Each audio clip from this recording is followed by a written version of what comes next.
Hi guys, welcome back to ABG Spoken English Classes.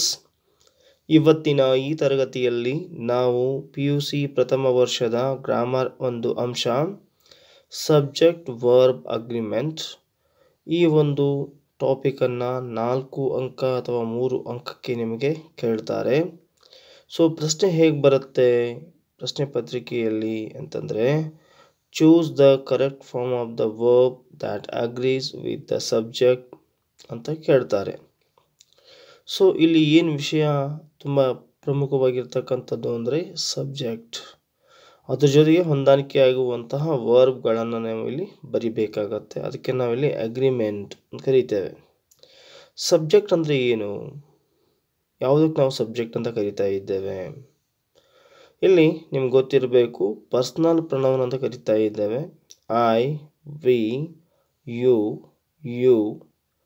He, she, it, they ಇವುಗಳನ್ನು ನಾವೇನು ಕರಿತಾ ಇದ್ದೇವೆ? Subject ಅಂತ ಕರಿತಾ ಇದ್ದೇವೆ. ಸೊ ಇಲ್ಲಿ ಇವುಗಳನ್ನು ನಾವೇನು ಮಾಡ್ತಾ ಇದ್ದೇವೆ? 3 ಭಾಗಗಳನ್ನಾಗಿ ಮಾಡ್ಕೊಳ್ತಾ ಇದ್ದೇವೆ. ಮೊದಲನೆಯದು ಫಸ್ಟ್ ಪರ್ಸನ್ ಅಂತ ಕರಿತೇವೆ. ಅಲ್ಲಿ ಐ ಮತ್ತು ವಿ ಬರುತ್ತೆ. ಐ ಅನ್ನೋದು ಏಕವಚನ, ವಿ ಅನ್ನೋದು ಬಹುವಚನ. ಆಮೇಲೆ ಸೆಕೆಂಡ್ ಪರ್ಸನ್ಗೆ ಬಂದಾಗ ಯು ಬರುತ್ತೆ. ಮೊದಲನೇ ಯುಗೆ ನಾವು ನೀನು ಅಂತ ಕರಿತೇವೆ, ಎರಡನೇ ಯುಗೆ ನಾವು ನೀವು ಅಂತ ಕರಿತೇವೆ. ಸೊ ಇನ್ನು ಥರ್ಡ್ ಪರ್ಸನ್ ಬಂದಾಗ ಇಲ್ಲಿ 3 ಬರ್ತವೆ ಸಿಂಗ್ಯುಲರ್ಸ್. ಒಂದನೇದು ಹಿ ಬರುತ್ತೆ, ಶಿ ಬರುತ್ತೆ, ಇಟ್ ಬರುತ್ತೆ. ಈ 3ಗಳ ಪ್ಲರಲ್ ಫಾರ್ಮ್ ಯಾವುದು ಅಂತಂದರೆ ದೇ ಅಂತ ಹೇಳ್ತೇವೆ. ಹಿ, ಸಿ, ಇಟ್ ಅವನು, ಅವಳು, ಅದು. ಹಾಗೆ ದೇ ಅಂತಂದರೆ ಏನರ್ಥ ಆಗುತ್ತೆ? ಅವರು ಎಂದು ಅರ್ಥವನ್ನು ಕೊಡುತ್ತೆ. ಸೊ ಇನ್ನು ಮುಖ್ಯವಾಗಿ ನಾವು ಗಣನೆಗೆ ತೆಗೆದುಕೊಳ್ಬೇಕಾಗಿರ್ತಕ್ಕಂಥದ್ದು ವರ್ಬ್. ಇಲ್ಲಿ ವರ್ಬ್ ಅನ್ನೋದು ಟೆನ್ಸ್ನ ಮೇಲೆ ಡಿಪೆಂಡ್ ಆಗಿರುತ್ತೆ, ಕಾಲದ ಮೇಲೆ ಡಿಪೆಂಡ್ ಆಗಿರುತ್ತೆ. ಸೊ ಬನ್ನಿ ಆ ಒಂದು ಕಾಲಗಳನ್ನು ನೋಡೋಣ. ನಿಮಗೆ ಗೊತ್ತಿರುವ ಹಾಗೆ ಇಲ್ಲಿ ನಾವು ಇಂಗ್ಲೀಷ್ನಲ್ಲಿ ಪ್ರೈಮರಿ ಆಕ್ಸಿಲರಿ ವರ್ಬ್ಸ್ ಅಥವಾ ಪ್ರೈಮರಿ ಹೆಲ್ಪಿಂಗ್ ವರ್ಬ್ಸ್ ಅಂತ ಹೇಳಿ 3 ಉಪಯೋಗ ಮಾಡ್ತವೆ. ಒಂದನೇದು ಡೂ ಫಾರ್ಮ್, ಎರಡನೇದು ಬಿ ಫಾರ್ಮ್, ಮೂರನೇದು ಹ್ಯಾವ್ ಫಾರ್ಮ್. ಇವುಗಳನ್ನ ಟೆನ್ಸ್ ವೈಸ್ ಅಂದರೆ ಕಾಲಗಳ ಒಂದು ರೀತಿಯಲ್ಲಿ ವಿಭಾಗ ಮಾಡಿದಾಗ ಮೊದಲನೇದು ಡೂ ಫಾರ್ಮ್ ಅಂತ ಬರ್ತದೆ. ಅದು ಡೂ ಫಾರ್ಮನ್ನು ಪ್ರೆಸೆಂಟ್ ಟೆನ್ಸಲ್ಲಿ ಡೂ ಮತ್ತು ಡಸ್ ಅಂತ ಹೇಳ್ತೇವೆ. ಹಾಗೆ ಪಾಸ್ಟ್ ಟೆನ್ಸಲ್ಲಿ ಡಿಡ್ ಅಂತ ಹೇಳ್ತೇವೆ. ಡೂ ಮತ್ತು ಡಸ್ ಬಂದಾಗ ವರ್ಬ್ V1 ಬಂದಿರುತ್ತೆ, ಡಸ್ ಬಂದಾಗ ಅಲ್ಲಿ V1 ಪ್ಲಸ್ ಎಸ್ ಬಂದಿರುತ್ತೆ. ಇನ್ನು ಡಿಡ್ ಬಂದಾಗ V2 ಫಾರ್ಮ್ ಬಂದಿರುತ್ತೆ. ಸೊ ಇನ್ನು ಬಿ ಫಾರ್ಮ್ ಬಂದಾಗ ಆಮ್, ಈಸ್, ಆರ್, ವಾಸ್, ವರನ್ನು ಪಾಸ್ಟ್ ಟೆನ್ಸಲ್ಲಿ ಹೇಳ್ತಾ ಇದ್ದೇವೆ. ಸೊ ಇಲ್ಲೇನಾಗುತ್ತೆ? ING form of the verb ಬರುತ್ತೆ. ಅದನ್ನು ನೆನ್ಪಿಟ್ಕೋಬೇಕು. ಯಾವಾಗ ಆಮ್, ಈಸ್, ಆರ್ ಬಂದಾಗ ಮತ್ತು ವಾಸ್, ವರ್ ಬಂದಾಗ ಏನಾಗುತ್ತೆ? ING form of the verb ಬರಬೇಕು ಅಂತ ಹೇಳಿದೆ. ಬಿ ಅಂದರೆ ಆ್ಯಸ್, ಅದೇ ಹೇಳಿದಲ್ಲ, am, is, are, was, were ಅಂತ ನೀವು ತಿಳ್ಕೊಬೇಕು. ಪ್ರೆಸೆಂಟಲ್ಲಿ ಬಂದರೆ ಆಮ್, ಈಸ್, ಆರ್, ಪಾಸ್ಟಲ್ಲಿ ಬಂದರೆ ವಾಸ್, ವರ್ ಅಂತ ತಿಳ್ಕೊಬೇಕು. ನೆಕ್ಸ್ಟ್ ಹ್ಯಾವ್ ಬಂದಾಗ ಪ್ರೆಸೆಂಟಲ್ಲಿ ಹ್ಯಾಸ್ ಮತ್ತು ಹ್ಯಾವ್ ಅಂತ ತಿಳ್ಕೊಬೇಕು. ಹಾಗೆ ಪಾಸ್ಟ್ ಟೆನ್ಸಲ್ಲಿ ಬಂದರೆ ಹ್ಯಾಡ್ ಅಂತ ತಿಳ್ಕೊಬೇಕು. ಸರಿ, ಈಗ ನಾವು ಆರಂಭಿಸೋಣ. ಒಂದು ಎಕ್ಸಾಂಪಲ್ ಅಂತ ತೆಗೆದುಕೊಳ್ಳೋಣ.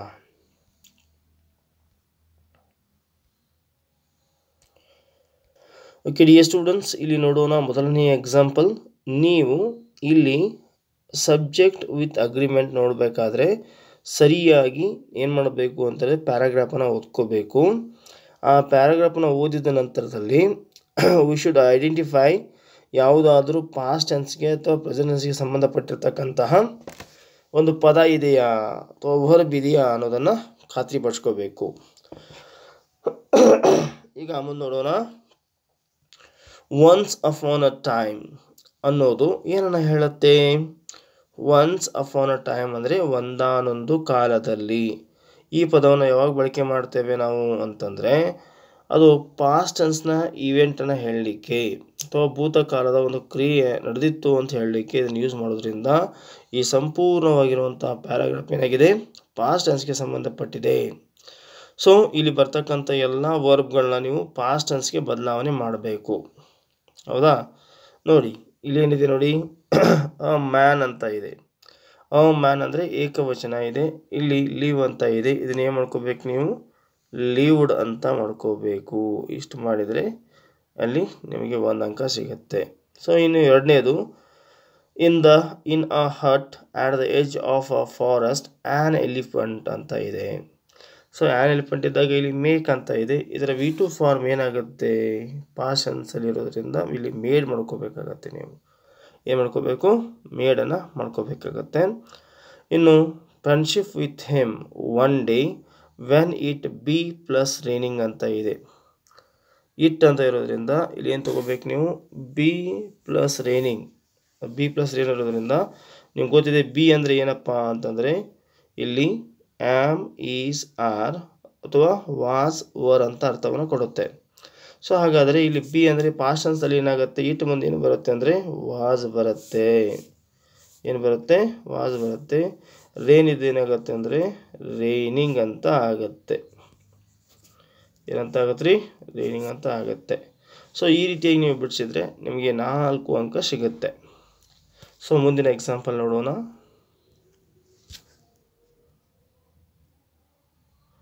ಆಮೇಲೆ the elephant request the man to allow him to put his trunk in his hut. ಇಲ್ಲಿ ರಿಕ್ವೆಸ್ಟ್ ಅಂತ ಇದೆಯಲ್ಲ, ಈ ರಿಕ್ವೆಸ್ಟ್ ಏನಾಗಬೇಕು ಅಂತಂದರೆ ರಿಕ್ವೆಸ್ಟೆಡ್ ಅಂತ ಆಗಬೇಕು. ಇದನ್ನು V2 ಫಾರ್ಮಲ್ಲಿ ನೀವು ಬರೀಬೇಕಾಗತ್ತೆ.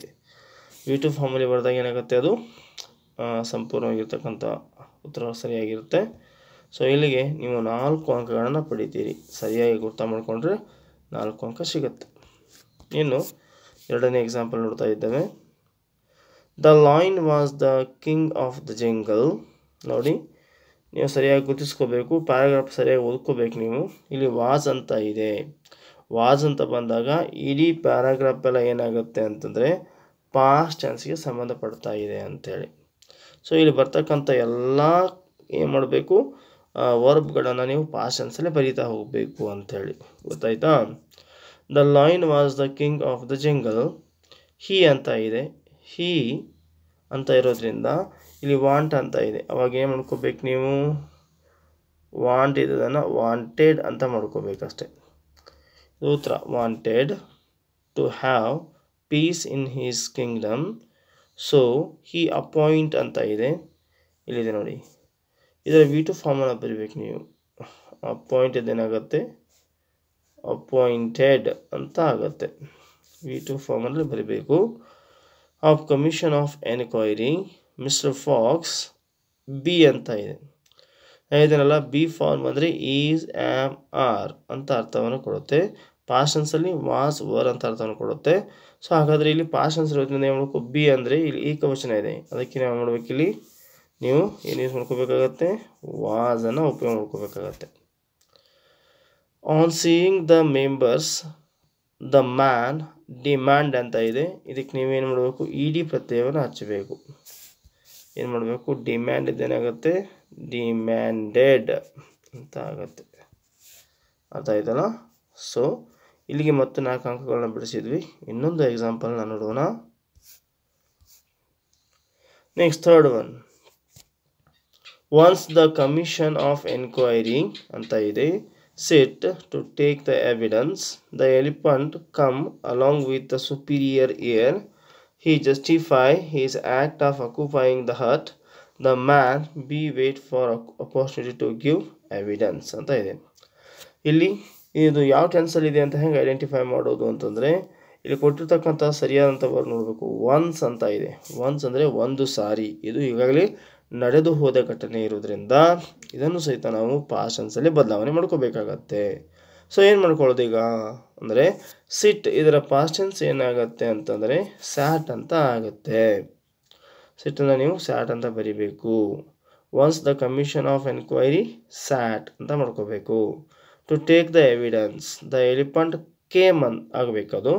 ಕಮ್ ಅಂತ ಇದೆ. ಅದು V1 ಫಾರ್ಮ್ ಇರೋದ್ರಿಂದ ಅದನ್ನು ನಾವು V2 ಫಾರ್ಮ್ಗೆ ಚೇಂಜ್ ಮಾಡ್ಕೋಬೇಕು ಕೇಮ್ ಅಂಥೇಳಿ. ಆಮೇಲೆ ಅಲಾಂಗ್ ವಿತ್ ಸುಪೀರಿಯರ್ ಹೀ ಅಂತ ಇರೋದ್ರಿಂದ ಇಲ್ಲಿ ಜಸ್ಟಿಫೈ ಇದೆ. ಅದಕ್ಕೆ ನೀವು ಉತ್ತರ ಏನು ಬರೀಬೇಕಾಗತ್ತೆ ಜಸ್ಟಿಫೈಡ್. ಫೈಡ್ ಅಂತ ನೀವು ಬರ್ಕೋಬೇಕಾಗತ್ತೆ. ಅರ್ಥ ಆಯ್ತಲ್ಲ? ನೆಕ್ಸ್ಟ್ ಕೊನೆಯದಾಗಿರ್ತಕ್ಕಂಥ ಒಂದು ಎಕ್ಸಾಂಪಲ್ ಇದೆ ನೋಡಿ. ದ ಮ್ಯಾನ್ ಬಿ ವೇಟ್ ಅಂತ ಇದೆ. ಬಿ ಅಂದರೆ ಪಾಸ್ಟ್ ಟೆನ್ಸಲ್ಲಿ ಮ್ಯಾನ್ ಇರೋದ್ರಿಂದ, ಮ್ಯಾನ್ ಅಂದರೆ ಏಕವಚನ ಇರೋದ್ರಿಂದ ಏಕವಚನದ ಸಹಾಯಕ ಕ್ರಿಯಾಪದ ಯಾವುದು? ವಾಸ್ ಇರುತ್ತೆ, ಪ್ಲಸ್ ವೇಟಿಂಗ್ ಅಂತ ಮಾಡ್ಕೋಬೇಕು. ಸೊ ವೇಟಿಂಗ್ ಯಾಕೆ ತೊಗೋಬೇಕು ಅಂತಂದರೆ ಇದು ಕಂಟಿನ್ಯೂಸ್ ಟೆನ್ಸ್ ಆಗಿರೋದ್ರಿಂದ. ಬಿ ಪ್ಲಸ್ ವೇಟ್ ಅಂದರೆ ವಾಸ್ ಪ್ಲಸ್ ವೇಟಿಂಗ್ ಅಂತ ಆಗುತ್ತೆ. For his opportunity to give evidence ಅಂತ ಅರ್ಥವನ್ನು ಕೊಡುತ್ತೆ. ಸೊ ಇನ್ನು ಮುಂದಿನ ಎಕ್ಸಾಂಪಲ್ ನೋಡೋಣ. 4ನೇ ಎಕ್ಸಾಂಪಲ್ ನೋಡೋಣ. ಸೊ ಒನ್ಸ್, ಮತ್ತು ಇಲ್ಲಿ ಒನ್ಸ್ ಬಂದಿದೆ. ಇಟ್ ಫುಲ್ಲಿ ದ ಪ್ಯಾರಾಗ್ರಾಫ್, ಏನು ಹೋಲ್ ಪ್ಯಾರಾಗ್ರಾಫ್ ಇದೆ, ಈ ಹೋಲ್ ಪ್ಯಾರಾಗ್ರಾಫ್ ಎಲ್ಲವೂ ಸಹಿತ ಏನಾಗಿದೆ ಅಂತಂದರೆ, ಹೋಲ್ ಪ್ಯಾರಾಗ್ರಾಫ್ ಏನಾಗಿದೆ, ಇದು ಅದಕ್ಕೆ ಸಂಬಂಧಪಟ್ಟಿರ್ತಕ್ಕಂಥದ್ದು ಪಾಸ್ಟ್ ಟೆನ್ಸ್ಗೆ ಸಂಬಂಧಪಟ್ಟಿರ್ತಕ್ಕಂಥದ್ದು ಅಂತ ತಿಳ್ಕೊಬೇಕು ಒನ್ಸ್ ಅಂತ ಬಂದಾಗ. ಆಮೇಲೆ ಏನು ಮಾಡಿದ್ದಾರೆ, ವಿ ಅಂತ ಕೊಟ್ಟಿದ್ದಾರೆ, ಬಿ ಪ್ಲಸ್ ಎರೆಕ್ಟ್ ಅಂತ ಕೊಟ್ಟಿದ್ದಾರೆ. ಹೌದಾ? ಇಲ್ಲಿ ಬಿ ಅಂದರೆ ಪಾಸ್ಟ್ ಟೆನ್ಸಲ್ಲಿ ವಿ ಇರೋದ್ರಿಂದ, ಅಂದರೆ ಬಹುವಚನ ಇರೋದ್ರಿಂದ ಏನು ತಗೋಬೇಕು ನೀವು ಇಲ್ಲಿ? ವರ್ ಅಥವಾ ವೇರ್ ಅಂತ ಕರಿಬೋದು, ನೀವು ವರ್ ಅಂತ ಕರಿಬೋದು. ಆಮೇಲೆ ಎರೆಕ್ಟ್ ದಿ ಎರೆಕ್ಟಿಂಗ್ ಮಾಡ್ಕೋಬೇಕು, ಅದನ್ನು ನೀವು ಮಾಡ್ಕೋಬೇಕು ಎರೆಕ್ಟಿಂಗ್. ಬಿ ಫಾರ್ಮ್ ಬಂದಾಗ ಕಂಪಲ್ಸರಿ ಅಲ್ಲಿ ING form of the verb use ಮಾಡ್ಕೋಬೋದು ಅಥವಾ V3 ಅನ್ನು ಉಪಯೋಗ ಮಾಡ್ಕೋಬೋದಾಗಿದೆ. ಹೌದಾ? ಸೊ ಇಲ್ಲಿ ಏನು ಮಾಡ್ಕೋಬೇಕು, once we were erecting a bamboo frame we needed some to tie it. So we send ಅಂತ ಇದೆ, ಪಾಸ್ಟ್ ಟೆನ್ಸ್ ಇರೋದ್ರಿಂದ ಸೆಂಡ್ ಏನಾಗುತ್ತೆ ಅಂತಂದರೆ ಸೆಂಟ್ ಅಂತ ಆಗುತ್ತೆ. ಸನ್ನ to bring some creepers, he bring ಅಂತ ಇದೆ. ಇಲ್ಲಿ ಬ್ರಿಂಗ್ ದ ಪಾಸ್ಟ್ ಟೆನ್ಸ್ ಏನಾಗುತ್ತೆ ಇಂಗ್ಲೀಷ್ನಲ್ಲಿ ಅಂದರೆ, ಇದು ಇರ್ರೆಗ್ಯುಲರ್ ಇರೋದ್ರಿಂದ ಇದು ಬ್ರಾಟ್ ಆಗಿರುತ್ತೆ. ಏನಾಗಿರುತ್ತೆ? ಬ್ರಾಟ್ ಅಂತ ಅರ್ಥವನ್ನು ಕೊಡುತ್ತೆ ಸ್ನೇಹಿತರೆ. ಸೊ ಬ್ರಿಂಗ್ ಇದು ಏನಾಗುತ್ತೆ? ಬ್ರಾಟ್ ಆಗುತ್ತೆ. ಓಲ್ ಬಂಡಲ್ ಒನ್ ಮಾರ, ಮಾರ ಓಪನ್ ಅಂತ ಇದೆ. ಈಗ ಏನು ಮಾಡ್ಕೋಬೇಕು, ಅದನ್ನು ನೀವು ಓಪನ್ಡ್ ಅಂತ ಮಾಡ್ಕೋಬೇಕು. Opened the bundle, he found a medicinal creeper. ಈ ರೀತಿಯಾಗಿ ಬರೆದ್ರೆ 4 ಅಂಕ ಸಿಗುತ್ತೆ. ಇನ್ನು ಆತ್ಮೀಯ ವಿದ್ಯಾರ್ಥಿಗಳೇ ನೋಡೋಣ 5ನೇ example. According to Mara a sage have placed curse the medicinal creeper. The curse is that when somebody ಅಂತ ಇದೆ. ಅರ್ಥ ಆಗುತ್ತಲ್ಲ? ಇಲ್ಲಿ ನೋಡಿ, ಅಕಾರ್ಡಿಂಗ್ ಟು ಮಾರನ ಒಂದು ಪ್ರಕಾರ, ಸೇಸ್ ಅಂತ ಇದೆ. ಸೇಸ್ ಅಂದರೆ ಒಬ್ಬ ಋಷಿ. ಸೇಸ್ ಅಂದರೆ ಯಾರ್ರಿ? ಒಬ್ಬ ಋಷಿ ಏನು ಮಾಡ್ತಾ ಇದ್ದಾನೆ ಅಂತಂದರೆ ಸೇಸ್ ಅಂತ ಬಂದಿದೆ. ಹ್ಯಾವ್ ಕರ್ಸ್ಡ್ ಅಂತ ಇದೆ. ಹ್ಯಾವ್ ಇದೇನಾಗಬೇಕು ಇಲ್ಲಿ? ಪಾಸ್ಟ್ ಟೆನ್ಸ್ಗೆ ಹ್ಯಾಡ್ ಆಗುತ್ತೆ. ಕರ್ಸ್ ಇದೇನಾಗುತ್ತೆ ಅಂದರೆ ಕರ್ಸ್ಡ್ ಅಂತ ಆಗುತ್ತೆ. ಹ್ಯಾವ್ ಅದನ್ನು ಹ್ಯಾವ್ ಮಾಡ್ಕೋಬೇಕು ಮತ್ತು ಕರ್ಸ್ ಮಾಡ್ಕೋಬೇಕು. ದ ಮೆಡಿಸಿನಲ್ ಕ್ರೀಪರ್, ಆ ಒಂದು ಔಷಧೀಯ ಒಂದು ಕ್ರೀಪರ್ಗೆ ಅಥವಾ ಬಳ್ಳಿಗೆ ಒಂದು ಶಾಪ ಇತ್ತು ಅಂತ ಹೇಳ್ತಾ ಇದ್ದಾನೆ. ಇಲ್ಲಿ ಅವರಿಗೆ ಮಾತ್ರ, ಈ ಫುಲ್ ಸ್ಟಾಪ್ ಅವರಿಗೆ ಮಾತ್ರ ಇದು ಪಾಸ್ಟ್ ಟೆನ್ಸಲ್ಲಿ ಇರುತ್ತೆ. ಈ ಫುಲ್ ಸ್ಟಾಪ್ ಮುಗಿದ ನಂತರದಲ್ಲಿ ಅದು ಪ್ರೆಸೆಂಟ್ ಟೆನ್ಸ್ಗೆ ಬಂದಿದೆ. ಹೌದಾ? ದ ಕರ್ಸ್ ಈಸ್ ಅಂತ ಬರ್ಸ್ಕಿದ್ದಾರೆ ನೋಡ್ರಿ. Is indicating present tense. So the curse is that when somebody, ಯಾವಾಗ ಕೆಲವೊಬ್ಬರಿಗೆ ಇದು ಅಗತ್ಯ ಬೀಳುತ್ತೆ. ಸಂಬಡಿ ನೀಡ್ ಅಂತ ಇದೆ, ಅದು ಏನಾಗಬೇಕು? ನೀಡ್ಸ್ ಅಂತ ಆಗಬೇಕು. ಏನಾಗಬೇಕು? ನೀಡ್ಸ್ ಅಂತ ಆಗಬೇಕು. ನೀವು ಪ್ರಶ್ನೆ ಮಾಡ್ಕೋಬೋದು, ಸರ್ ಇಲ್ಲಿ ನೀಡ್ಸ್ ಯಾಕೆ ಬರುತ್ತೆ ಅಂತಂದರೆ, ಇಲ್ಲಿ ಪ್ರೆಸೆಂಟ್ ಟೆನ್ಸ್ ಇರೋದ್ರಿಂದ ಸಂಬಡಿ ಅಂದರೆ ಏಕವಚನ ಅಂತ ತಿಳ್ಕೊಬೇಕು ನೀವು. ಅಂದರೆ ಹಿ ಅಥವಾ ಶಿ ಅಥವಾ ಇಟ್ ಅಂತಕ್ಕಂಥ ಹಿ ಅಥವಾ ಶಿ ಅಂತ ಅರ್ಥವನ್ನು ಇರುತ್ತೆ. ಸಮ್ ಒನ್ ನೀಡ್ಸ್ ಅಂತ ಅರ್ಥವನ್ನು ಕೊಡುತ್ತೆ.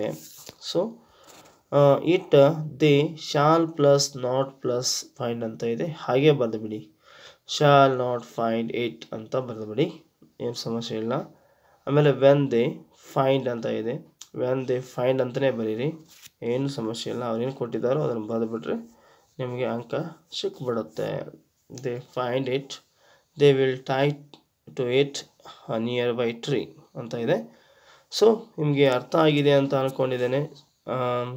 ಓದು ವಿದ್ಯಾರ್ಥಿಗಳೇ, ನೀವು ಅಷ್ಟೇ ತಿಳ್ಕೊಳ್ಳಾರ್ದೆ ನಿಮ್ಮ ಫ್ರೆಂಡ್ಸ್ಗೂ ಸಹಿತ ಈ ವಿಷಯವನ್ನು ತಿಳಿಸ್ಬೇಕು. ಅಂದರೆ ಈ ವಿಡಿಯೋನ ನೀವು ಶೇರ್ ಮಾಡಿ ಅಂತ ಹೇಳ್ತೇನೆ. ಜೊತೆಗೆ ನಿಮಗೆ ಇಷ್ಟ ಆದರೆ ದಯವಿಟ್ಟು ಲೈಕ್ ಮಾಡಿ ಮತ್ತು ನಿಮ್ಮ ಫ್ರೆಂಡ್ಸ್ಗೆ ಶೇರ್ ಮಾಡಿ, ಕಾಮೆಂಟ್ ಮಾಡಿ ಅಂತ ಹೇಳ್ತಾ ಧನ್ಯವಾದಗಳು.